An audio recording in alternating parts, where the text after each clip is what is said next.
The Interim Undersecretary of Health with the Veterans Affairs Department met with staff members at the Tomah VA yesterday. The health clinic is under investigation for overprescribing opiates and allegations of intimidation and bullying.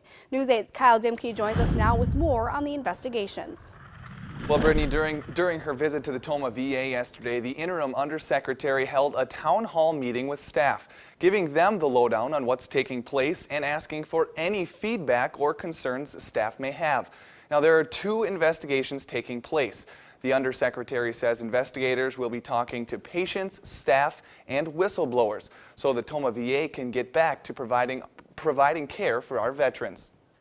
Interim Undersecretary of Health with the VA, Carolyn Clancy, says the fact that veterans have referred to the Tomah VA as Candyland is troubling. The connotation there is disrespectful. Two separate investigations will be taking place into allegations made towards the Tomah VA. Clancy says a clinical team has been in Tomah all week and is focused on reports of overprescribing opiates. Senior clinicians from outside this region, outside this network, looking specifically at the clinical practices.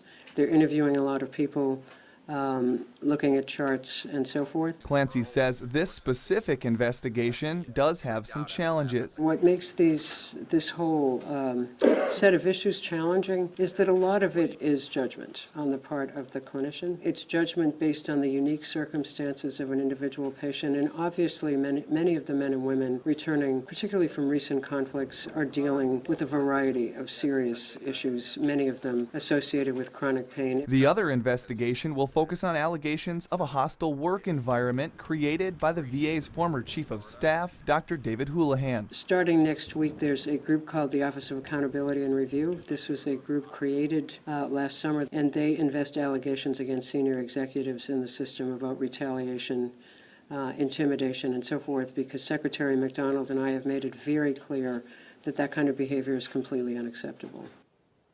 Clancy says the plan is to be as transparent as possible throughout both investigations. There is no timeline for these investigations. All right, thanks so much, Kyle. The whistleblower who raised some of the allegations was escorted out of the press conference yesterday by police just minutes before it began. Undersecretary Clancy says she was hoping to speak with him, but she says the whistleblower declined. We spoke with him today about the incident, and he says he asked to speak with her at the union office, but she never arrived.